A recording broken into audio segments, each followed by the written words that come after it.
I have been collecting anime production artwork for almost a year now, and today we're going to check out all the pieces that I've picked up for my collection so far.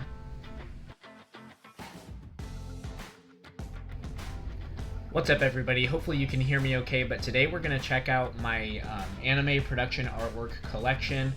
Starting off here, we have a very nice sketch of Itachi from Naruto. So basically, this is called an Itoya. It is essentially a photography portfolio, and this is what you use to store production artwork that is just like regular sketches on paper, such as this. Now, there are 3 different types of production artwork, and we'll kind of get into those as we move along, but this is called a Douga, D-O-U-G-A, Douga. This is a very essential piece to the actual production development of a given anime. I'll try to give some information on this collectibles hobby when and where I see, my knowledge will allow it. But please know that I'm not an expert on this stuff, and my knowledge is essentially growing every day. So, flipping the page. So here we have a really nice Kakashi artwork again from Naruto.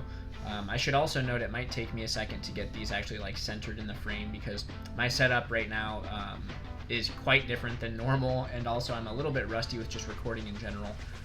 So anyway, here's a really nice Itachi, a very nice Kakashi Ganga. So this is also used as developing setting material, and then behind it I actually have the original background that comes with this scene.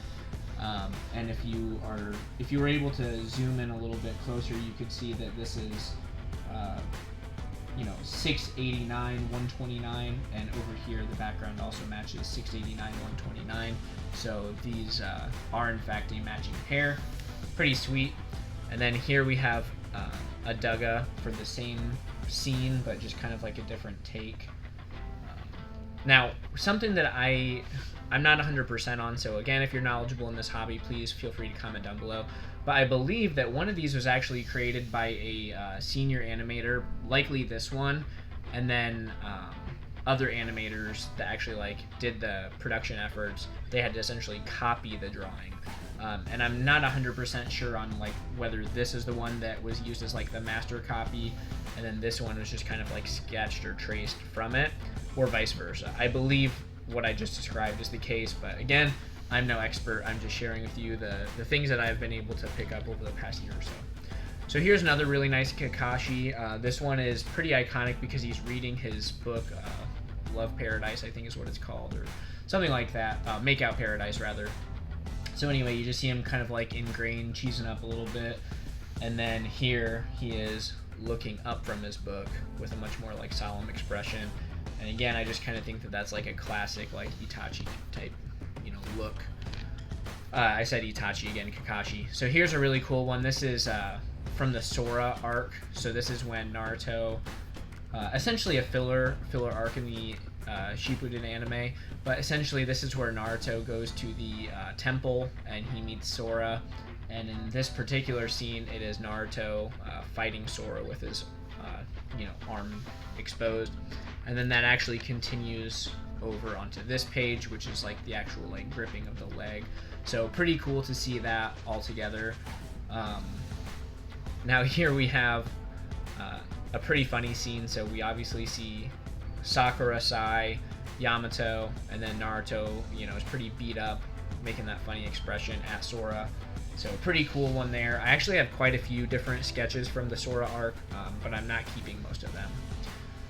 So here we have I have a few different Tsunade sketches as well. So just kind of cool there. I think that, she's an iconic character. She's one of the Hokage, so just kind of cool. Now this kind of gets us into a neat scene where she just happens to be featured in this, but we actually have from the 4th Great Ninja War, the full run of Tsunade turning, getting ready to fight. And then we also have the Mizukage, Gaara, the Kazekage, looking back. And then we also have the Raikage and Tsuchikage. So this is when they're fighting Madara in the 4th Great Ninja War. All the Kage rally together. Very, very cool moment. I love that part of the show. Obviously, it's the climax of the whole series. So to have like a full run of all the 5 Kage is pretty sweet in my opinion. Going back to the Sora arc, this is just a really nice shot in general. Like, Sora's not a very cool character in my opinion, doesn't really have a great impact on the arc, or the plot of the anime in general, but this is just like a very well composed sketch, and so I think that it's worth collecting for that regard. Here we have like a full run of Samui.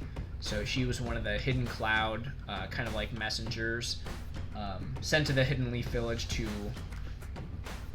I don't remember exactly what they were sent for, but it was like prior to the war starting off, because I believe that Eight Tails and Naruto obviously were the only tailed beast or Jinchuriki that were like left to protect or whatever. So I don't remember if it was like the Hidden Cloud was trying to like reach out and establish some kind of coordination effort or what the deal was. But so those are pretty repetitive shots, but here we actually see a glimpse of I guess this was the Eight Tails Jinchuriki's like student, but they're in conversation right now. Samui turns away, has the back to the frame, raises her arm, and then in the scene, so I've screen matched this. I actually know the scene that this is from in the show. Probably not gonna, I'm just being realistic here, I'm probably not gonna put that up on the screen, but I found the shot, which is very fun to do, and that's a really nice aspect of collecting production artwork. But anyway, right after this, she just like disappeared, you know what I'm saying? Like, she shoots up and is like running through the trees or whatever it is they do in Naruto. So now we're getting into Bleach. Here we have a few different Rangiku artworks. So this one is obviously a battle scene, and then this one's actually really funny. So this was in, I screen matched this scene as well. Basically, it's like Ichigo is somewhere below, and Rangiku like fell out of a tree, landed on Ichigo. He makes some remark about how she's not a lightweight or something like that. Rangiku gets pissed off and punches him in the head. But I actually have the full, so if you watch that episode, it kind of pans up from Ichigo up to Rangiku, and it just kind of shows her looking off in the distance, and then this sequence happens that you're seeing, which is where she actually like gets mad and punches him in the head. But anyway, so the pan scenes are usually 2 pieces of paper, just like the production studio just basically does like arts and crafts, cuts up 2 sheets of paper to make them reasonably fit, and they just tape them together. So those are always fun. A problem with that is the tape does, so on pans, the tape tends to deteriorate over time, and picking it up is always like a gamble because it could just fall apart. And obviously you could retape it, but there's just something about like altering the original state of something like this. But anyway, that's something worth noting too. So if you're interested in picking up this hobby, just be aware that there's certain things like that to keep in mind. And also just like how you handle this stuff. So I'm assuming everyone here is just like friends with me in Discord or whatever, and that's why you're watching this video. But if you happen to be someone that I've never met before, and this is like a hobby you're interested in taking up, I'm from like the Pokemon space and Yu-Gi-Oh space primarily, so trading cards. There are some people that like wear gloves handling trading cards and stuff, but generally it's considered to be an inferior choice because you run the risk of like accidentally putting pressure dents or whatever on the cards. You can't be as like careful with them as if you're using your bare hands. But with stuff like this, you really do kind of want to use gloves when you handle them, because like the oils from your fingers can cause the paper to deteriorate, let alone cells, which we'll get into soon. This is from an anime called Hajime no Ippo, or I just call it Ippo because that's the main character's name. But it's a boxing anime. It was released in 2013. Super cool show. Highly recommend it. You know, I compete in Brazilian Jiu-Jitsu tournaments. I grew up wrestling, stuff like that. So I understand like the whole combat sports world, and I was blown away how accurate this anime kind of like, it kind of like draws attention to like the old school way of like combat sports and like all the old school views and approaches to like weight cutting and match preparation and stuff. So very cool and insightful anime on that front. And I believe that is the last shot in my Ayatoya. But I do have some really cool pieces. I kind of saved the best for last, so I'm going to pause this. And all right. So I did just have to shuffle some things around. But here's another shot from Ippo, and this is actually a cell. So this I have it all like in a sleeve. I actually just got this in the mail recently, so I haven't even like taken this out of its original packaging or whatever. But this is essentially a background, like what you saw with my Kakashi. But then there's like this plasticky, filmy type paper, and it's actually painted on. So this image of these two fighters are actually painted on this like plasticky cell, and so that's a very special, you know, variety of production art. In most anime that were produced a while ago, like, you know, many years ago, cells are actually the pinnacle because they were the things like physically painted and used to make the production of artwork before digital animation kind of took over. So anyway, I think I quoted Ippo to be like from 2013. I'm not exactly sure if that's correct. It definitely displays it's like a more vintage anime, like around the DBZ era, but I'll double check the dates, and you can feel free to correct me in the comment section too. But the reason I'm like double thinking that is because, like Naruto, for example, there are no cells that exist in Naruto or Bleach because those were digitally animated. So Ippo is created, if Ippo were to be created in 2013, like I said earlier, it wouldn't really make sense that they would use cells unless they just wanted that vintage look, which I guess is a possibility, but again, let me know in the comments below. But anyway, so this is a really cool one of Ippo, the main character, knocking down his rival. I believe that's Sendo, who's a really cool character, and I actually have another shot of Sendo coming in the mail pretty soon too. But moving away from Ippo and into the best of all of my collection, we're going to take a look at the pieces I currently have from Dragon Ball Z. So this is a Duga of Android 17 from Dragon Ball Z. Conventionally, Android 17 is not anyone's like fan favorite character or whatever, but I think he's very cool, and the whole like Android saga is definitely my favorite arc from Dragon Ball Z. And so Android 17 obviously being one of the primary antagonists, I always thought that he was well designed, and like his long hair I always thought was super cool, and that's part of the reason why, frankly, even when I was a little kid, I wanted to have long hair. So yeah, Android 17 was like a big, like, cool, you know, character for me growing up even. So I'm very happy to have this.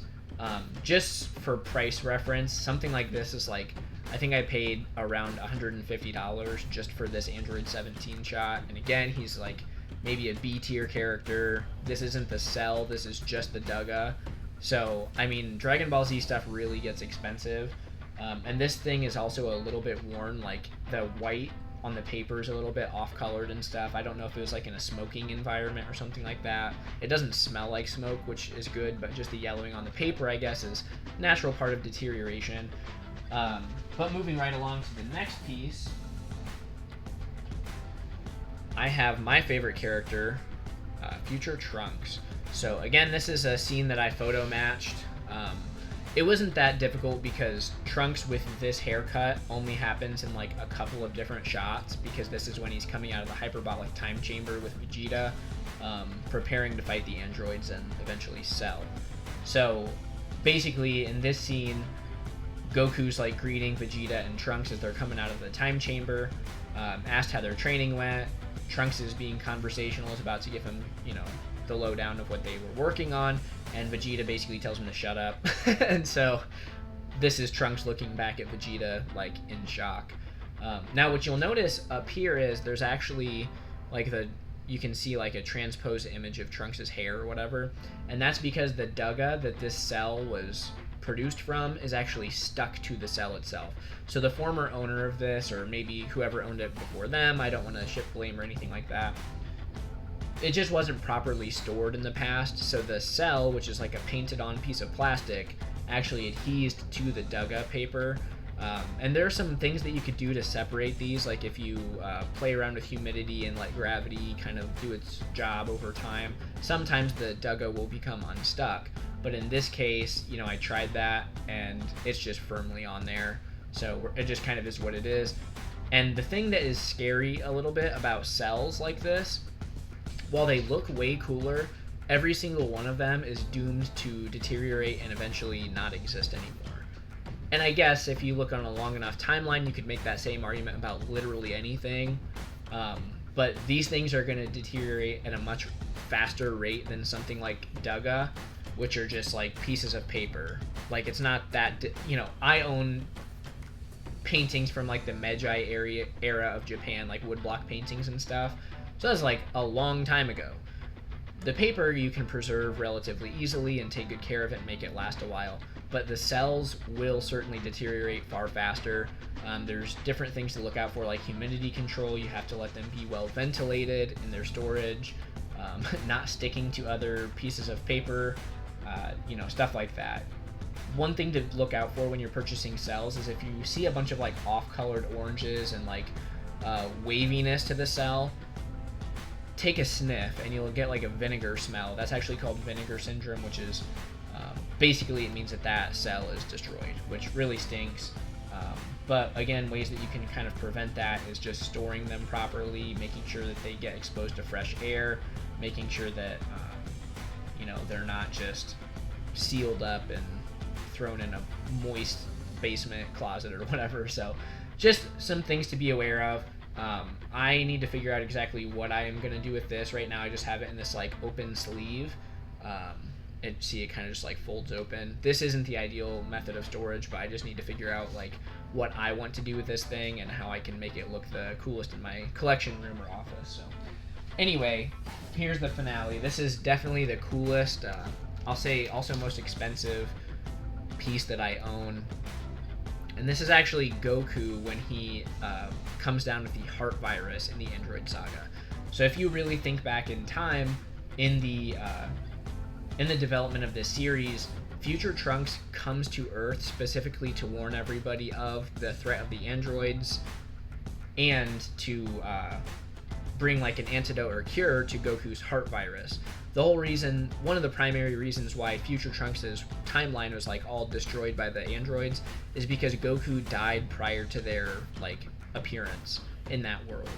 And so the theory goes that, Trunks' theory goes that if Goku would have been alive still, he could have taken action, fought off the androids, saved the world from the inevitable doom that it did face. But this is a shot of Goku as he's actually suffering from the heart virus prior to getting an antidote. So the significance here, obviously you have like the main character, he's being, you know, tended to by Chi-Chi, his wife. But the thing that is interesting about this is one of the very first significant moments where we see the main character of a show like Dragon Ball Z be potentially compromised or be in a vulnerable position. And I remember growing up seeing this scene for the first time and I was like blown away. I was like, holy cow, like Goku died? Like, that's insane. So just, this is like, in my opinion, a pretty key moment from the anime, and for that reason I think it's very special and I'm happy to own it.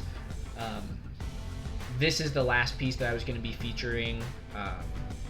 I do own some other pieces, like some other Naruto and Bleach pieces, but I don't consider them to be part of my collection, so I didn't include them in this video. But that is a wrap. Alright, that's all I've got for you today. I hope you guys enjoyed this video. This is definitely a different type of content from what I typically produce. I guess at this point I don't typically produce anything, but this is a part of my collection that I've been working on building for about a year now, and I thought it'd be really fun to share, and this isn't the type of thing that I typically see on YouTube or talked about very much, so I thought that some folks out there might get a kick out of this. But with that said, again, I hope you enjoyed this video, and I will see you on the next one.